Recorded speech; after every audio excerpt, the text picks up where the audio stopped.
This is Charter California Edition. I'm Brad Pomerance. We are now joined by Scott Ochoa. He is the city manager for the beautiful city of Glendale.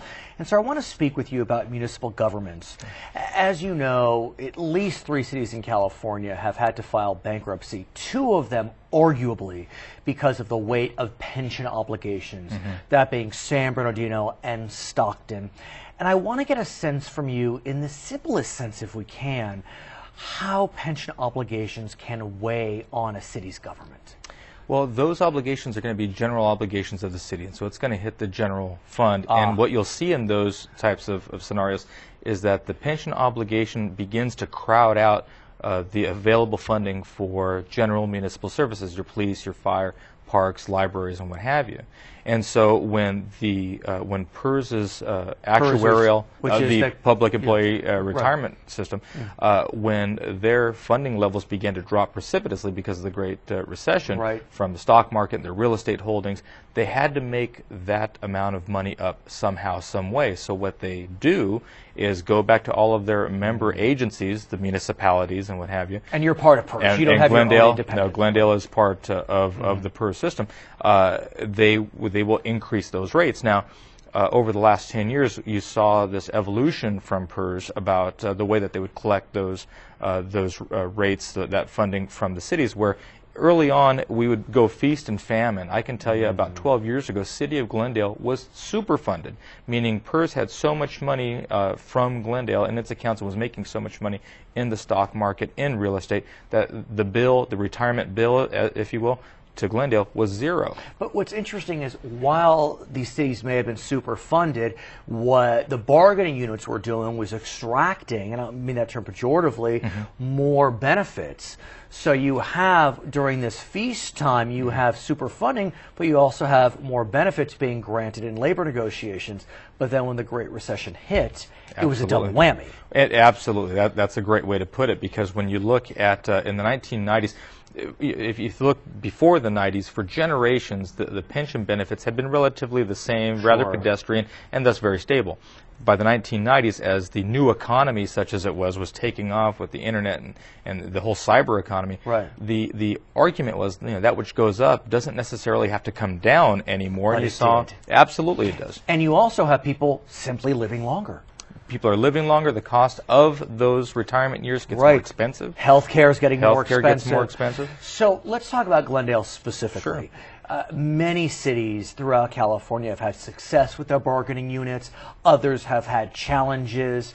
How has Glendale fared in terms of pension reform with its bargaining units? Well, we've done quite well, and fate favors the prepared. And in Glendale, we've historically been very conservative, such that in the PERS system there is an employee cost and an employer cost. And for a long time now, even before this recent recession, the employees paid the full employee cost. That is uncommon for many cities. Yes. Even more so, though, over the last several years during the recession years, the city negotiated with its bargaining groups to have the employee pick up a portion of the employer cost, as well as adopt a 2-tier system, as well as cap growth, or at least share the expense of growth in medical insurance. But I understand that there was one bargaining unit in which an agreement could not be reached, the IBEW. That's correct. IBEW, it was the Local 18, the same one that works with DWP in LA, also has Burbank, also has Pasadena, and I guess Azusa also is part of that. Before IBEW came to Glendale in 2011, the electrical workers and water workers were part of the general employees group. They petitioned to join IBEW. The city ultimately allowed them to do that. IBEW came in saying, well, our goal is to raise your level of compensation to the same levels of what you see in DWP and in Burbank, because we were below those two. The exact wrong moment in history to do that. When did they do that? In 2011. And so timing, not the best one. Not the best at all, with respect to what was going on, just with cities in general, with our utility in particular. And we negotiated in good faith for about a year, until about the spring of 12. and at that point really just ran out of things to come together on. The city would make concessions, and the mantra from the IBW folks was, we don't go backwards, meaning we're not going to pay any more towards pension sharing the way that the other unions had done. And even though the city's interest was to align all of those groups together so that the employee was paying some of that cost sharing, as we called it, the other half of their mantra was, we don't negotiate for those other groups. So even if those other groups are doing that, we are not going to do it. And so ultimately there was an impasse. We were at impasse last spring. And you moved forward. Well, yes. At the end of the day, after a year's worth of just trying to reason, a couple of several weeks ago ended up imposing terms on the IBEW that basically reflected a reduction in pay that would save money that would then be used ultimately towards... and that's legal. Yes, that's legal. Can they challenge it? They can, and heading towards that step, they had tried to challenge it. The city had been so conscientious and so prepared because California is very much an employer, or an employee rather, state. It favors the employee at many, many different levels. We had been very careful, very conscientious, and had won at practically every At the step. same time, how do you ensure that in the era of private salaries arguably outpacing public salaries, that if you continue to chip away at benefits, you lose some of the best and brightest to the private sector? Absolutely, and therein lies the rub as a public sector executive. We are a service organization, so our biggest cost is our people, and we want, as a matter of council priority, we want the best that we possibly can afford so that we provide the highest level of service. Well, there's an intersection there between that which we can afford and those whom we can afford to keep. And so I think when you look pound for pound at the number of employees that we have and the type of employees that we have in Glendale, we're very proud of them, including the water and power employees. But we have to make sure that we can be sustainable and afford them for the long term. And as we come out of the recession, we actually are looking at our 5-year financial forecast, and we can see stability on the horizon, Brad. I want to shift gears, if I may. I was recently in Washington, D.C., and I had the privilege to interview U.S. Congressman Adam Schiff, who represents Glendale. Great as an friend example. of Glendale. Yes. And we discussed how Glendale made the news, the national news, because the city of Glendale passed an ordinance which banned gun shows on public sites. That's correct. Public property. That's a bold move. That was a bold move by the council. Our council, you know, they embody that notion of thinking more globally and acting locally. And we did have a gun show, long-standing gun show, very well operated, but it was operated at the Civic Auditorium. And every twice a year, every show, we would get human cries from the community saying, really, do we need to have the gun show on city property? There are gun shops in the city. There is convention space in the city, all privately owned. Does the city have to tacitly endorse this by allowing that gun show to take place? So the council decided no. And so, while I can understand that statement, I presume the city lost revenue because it forced the gun show out? About $60,000. And when you distill things down to those dollars and cents, and the dollars are important. $60,000 is nothing to sneeze at in rental revenue, but at the same time, folks want to, in the wake of Sandy Hook, were equating that to human life.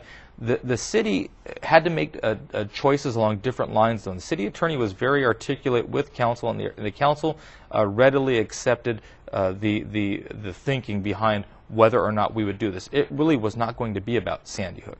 It was not going to be about how we felt about the Second Amendment. It was going to be about what the overall long-term macro impact of having and allowing, facilitating more guns on the street would be. Did that gun show simply move to a private facility in Glendale city limits? That will remain to be seen. The next show we allowed, as a matter of fairness, allowed that show to take place in the spring. The next one coming at the end of the summer, at this point, will have to be someplace else. What was the response of constituents, residents? It was split pretty much as what you would like to, or what you would expect to see. I see.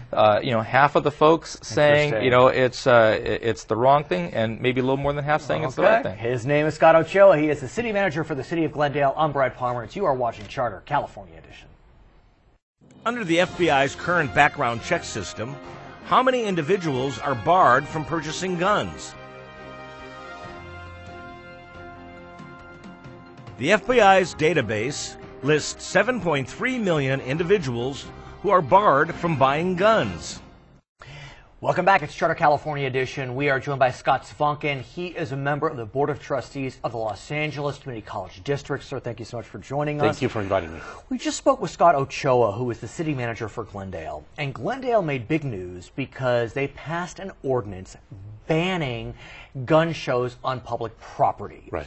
It seems as if municipalities, school districts, college districts are looking at the question of gun safety. Right. And this is particularly apropos in that recently there were two campuses, I believe, Santa Monica College and was East LA. East LA that shut down yes, as a because result of threats. So yeah. Talk to me about this question of what's happening on the question of gun safety, gun control at community colleges. Well, I'm proud that I led the effort to pass a resolution in support of Senator Feinstein's assault weapon ban and the idea that AB 760 to tax bullets in California yes. to pay for mental health services for young people. So Senator Feinstein's ban went down in flames. AB 760 still percolating? It is. It's still percolating, and it is a good idea because you have to combine enforcement with mental health services in order to prevent these kinds of horrible incidents that occurred recently on campuses around the country. And what's so interesting, I've recently learned that taxing ancillary items or excluding ancillary items, not as many Second Amendment implications as the actual weapon itself. Correct. I want to also talk about gun courses. Mm-hmm. I understand that the system recently learned that at least two campuses in the 9-campus system, there are NRA classes being held on campus. Tell us about that, how this issue surfaced, and what your thoughts are. Well, I'm deeply troubled by the fact that the community colleges in Los Angeles have a relationship with the NRA, because the NRA's purpose is to lobby and support gun ownership. I don't mind people owning guns. But couldn't one argue they also have been very adept at providing gun safety courses? They do, but it's a way to promote gun ownership. And I think that responsible gun ownership is legal, but we have to make decisions as elected officials on where guns are going to be allowed. And having guns come to the campus and having the risk of people bringing guns and feeling threatened on a campus is, I think, a difficult issue, and we're going to look at it very closely because the Warner Center Woodland Hills Neighborhood Council has sent us a letter saying they don't think Pierce College should have gun safety classes. They don't think the NRA should be allowed to have classes on campus. We may choose... So let me ask you if I may. So it's not a class that is offered by Pierce College. It's the NRA has... Should we call it rented space? It is a cooperative effort. We offer non-credit classes in things like dance and anything that people want to learn. I understand. But it is our responsibility as elected officials to decide what are appropriate classes and where should they be taught. I don't object to gun safety. I do object to guns on community college campuses. We have a #1 obligation to protect our students, our faculty, and our staff. And allowing some people to come on campus with guns makes it really hard to enforce. How does the sheriff's department at Pierce College or at Harbor College know if the person bringing the gun on, is it operable?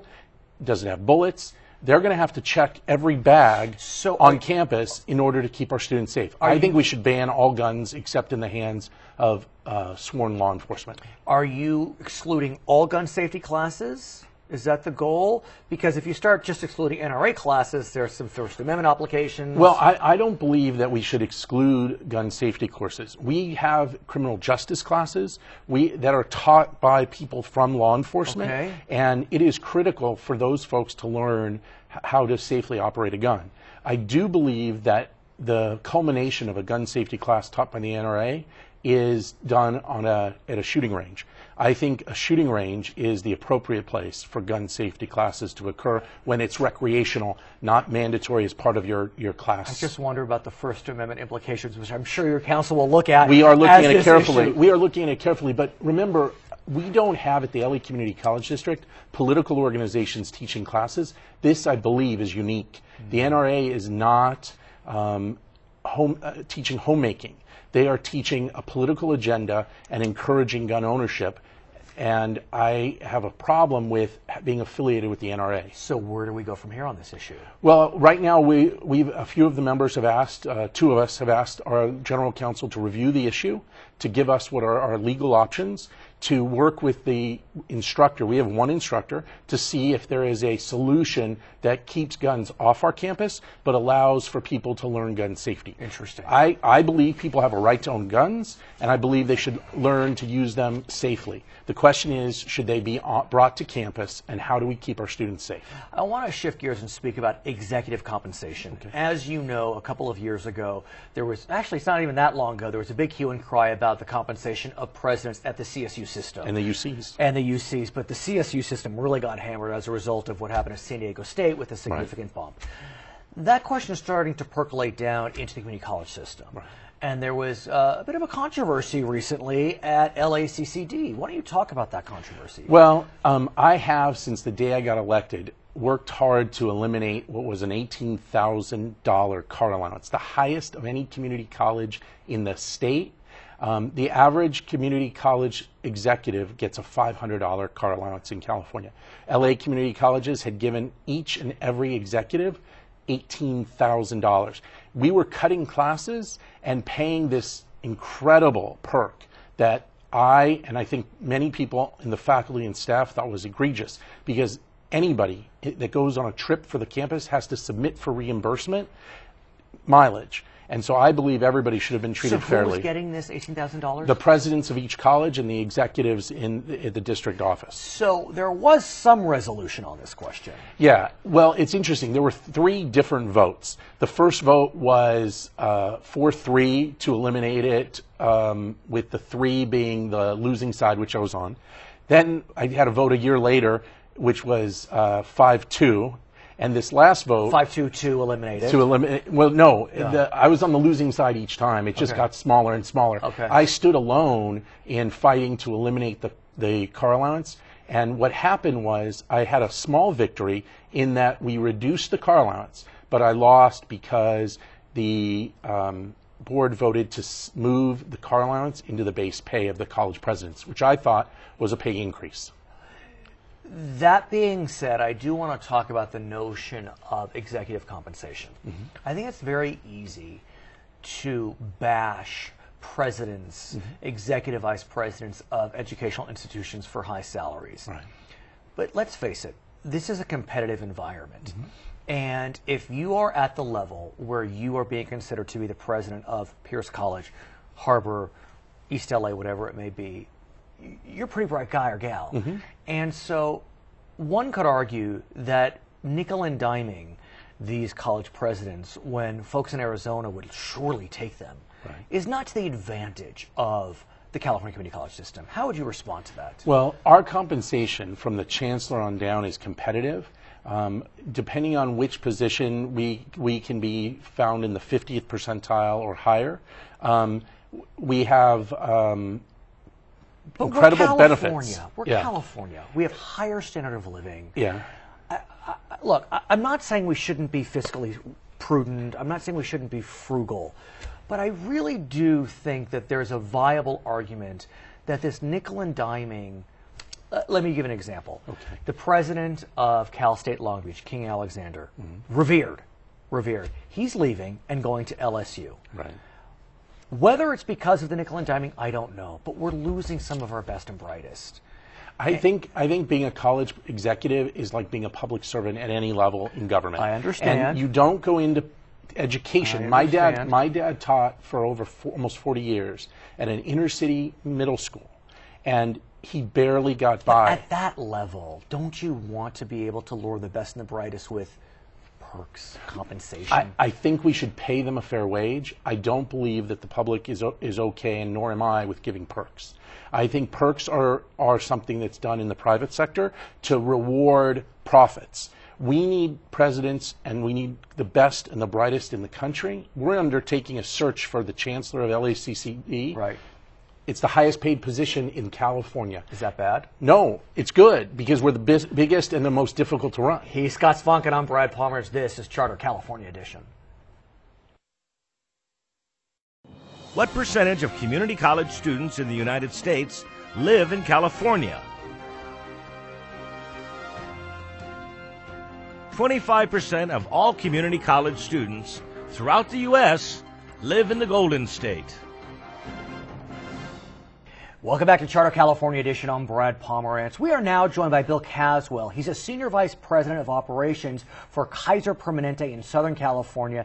And I am so glad you're here because there is no doubt there's a lot of excitement, fear, and concern about the Affordable Care Act, which will be fully implemented mostly on January 1st, 2014. Before we get too far deep into it, explain the Kaiser model. I think some of us are still confused because it's unique. Well, Brad, glad to do that and Sure. glad to be part of the presentation this afternoon. Kaiser is a special organization, been in California over 60 years, and Yes. now we're in 8 regions throughout the country. Oh, wow. Largest region here in California. And what makes it unique is that it's an integrated delivery system that combines the 3 pieces of the health plan or the insurance carrier, the hospital system, and then Permanente Medical Group. And the magic or the special nature of what's occurred over those 60 years is that integration. Right. And the pieces working together, they're aligned together, the electronic medical record together. Right. And so where you go and what kind of care we provide is really holistic, and it really treats the patient where they are. So, for example, if I were to get my coverage through Blue Shield would be the insurance entity. That's right. The deliverer could be a separate hospital, but in the Kaiser model, it's one and the same. That's exactly right. Okay, so let's talk about the change in receipt of both insurance and healthcare delivery with the Affordable Care Act. We will still be able to get it through our employer. That doesn't change. Correct. But then there's something called exchanges. That's the big change. That's covered California. Explain that model for us. Well, exactly right. And when President Obama signed the Affordable Care Act into law a couple of years ago, it put into play the process of each state deciding how they were going to provide, starting in January of 2014, for the first phase of this program, Right. which is for the individual consumer and for small groups, employer groups 2 to 50. And so what is being developed and coming together very quickly Yes, it is. in that, because open enrollment starts October 1st of this does. year. And what we will find is that there will be a massive amount of advertising for Covered California so that individuals have the ability to know what their choices are, how to access care, what kind of coverage they have, and really some of the magic of it is what kind of subsidies they might be available And to them. I recently learned that in the television shows Modern Family and Grey's Anatomy, they are weaving in Covered California in scripts as a way to really get the message out, because obviously California being the biggest state, Sure. we need to get a sense of how the exchanges will work. Again, those are for small businesses under 50 and individuals. So if you join an exchange, how can you select Kaiser to be your insurer / healthcare delivery provider? Absolutely.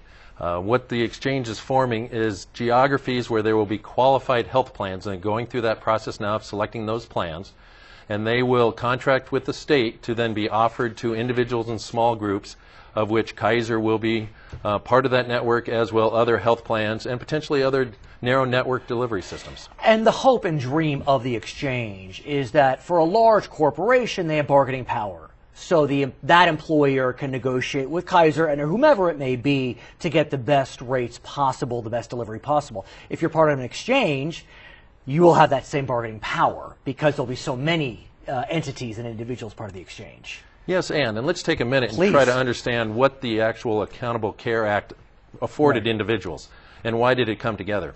One, it provides insurance now and financial support for millions of Californians that would heretofore did not have that opportunity. There'll be over 3 million available for this program later this year and then starting into next year, with about 2 million here in Southern California. And remember, too, you mentioned this to me, there's a subsidy element in the exchange formula. Yes. Explain that element, if you may, sir. Well, and let me get to that, and if I can. Go. You know, some of the special pieces that I think the listeners will want to be familiar Yes. with is one that it's guarantee issue. So regardless of any medical condition you may have had previously, this affords all individuals the ability who are eligible for the exchange to get coverage. And we know that perhaps has been a benefit in the past. Yes. It's a great thing. Also, it creates a basic health plan or a benefit package with wellness components and other elements to it, which heretofore may not have been the program that many individuals had availed themselves to. So I think there's a comprehensive care element that's pretty special, and again is the right thing to do for our citizens and the communities we live in. In regards to affordability, yes, and there's a complicated formula of how it works, but for those individuals, based upon their level of income relative to the federal poverty level, right, they will qualify for premium subsidies. And so someone who is on the low end of the federal poverty level may get their coverage totally paid for.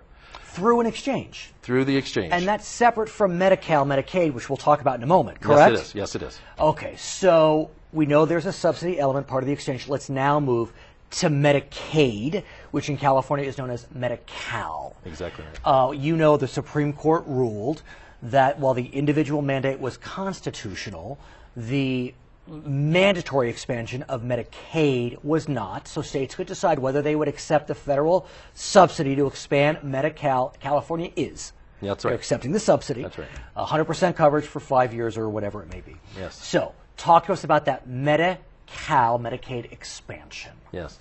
And that's another important element of the commitment of Governor Brown and the leaders here in the state to provide affordable coverage. There is a population that has been eligible for Medi-Cal, but has had limits, and the providers have had limits as far as their willingness to participate based upon funding. Right. And the state reimbursement. Exactly right. And so there is a commitment to expand that and make it eligible for, traditionally it's been predominantly women and children. And so they're going to expand that coverage, and I think that's the right thing to do because it provides not only, it's a complement to what we're going to do in the exchange. So it may be that you, if you make too much money, you will be eligible for the exchange yes, with a possible subsidy. If you don't make enough money, you'll be eligible for Medi-Cal, either you already are or through the expansion. Directionally, that's correct. Let's talk about Kaiser, for example, and Kaiser's involvement with Medi-Cal now and with the expansion. Sure, sure. And Kaiser, throughout the state, has had a long-time commitment and participates and has Medi-Cal members today. And we'll continue to have those into 2014 and going forward, and we'll continue to expand our participation in that program. So if you are part of the Medi-Cal expansion, you can select Kaiser you can, to be your deliverer of medical services. It will be one of your choices, exactly right. It's complicated, but I think we distilled it pretty well. Yes. That being said, how is Kaiser preparing for all of this? I mean, this really is revolutionary. I mean, it's like the creation of Medicare, Medicaid. I mean, I use both those terms specifically. It's revolutionary. Yes. What are you doing? You know, and it is a special honor to be part of this and share that Kaiser's actually been preparing for this for 60 years since the formation of Kaiser. Interesting. What you're seeing is the integration of the delivery system and the insurance plan coming together to provide quality care, to provide the wellness, to provide the outreach to communities, and to provide the continuum of care after perhaps a hospital experience. And so we believe this is the right time and the right place for Kaiser Permanente. We're excited about what's coming together. The model of how we're going to get paid and deliver care is consistent with what we've been doing in the past. It is our sweet spot. And then we also expect we will grow significantly because of this, because people appreciate the quality and the value of what Kaiser delivers. I do want to ask about a unique issue to California, and that is in many regions, especially the Inland Empire, the Central Valley, there is a lack of primary care physicians, a dearth, literally, and it's hitting a crisis point. Yeah. And to make the Affordable Care Act workable, we really need that primary care physician to act as the gatekeeper, not pejorative at all. How is Kaiser and other medical entities working to make sure there's enough doctors? Well, let me frame it in a couple of ways. Please. I think the care model is evolving, and the physician always will play a central role, but I think there's an and. I think there's an expansion of the care team, and so how people access care and how it may not always be the physician. It may be the physician through alternative methods, whether it's secure messaging, emails, telehealth, through telemedicine, all of those things we're doing now in Kaiser Permanente. PAs, nurse practitioners. Expanded roles of clinicians and caregivers. And I think there's also a really vital role, which I think will resonate with you, is the empowerment of the individual. No doubt. The more information they can have, the ability for them to take care of themselves, know their information on a timely basis, and own their own care, I think there's a lot of benefit to that. He is Bill Caswell. He is a Senior Vice President at Kaiser Permanente in Southern California. My name is Brad Pomerance. Thank you for watching Charter California Edition.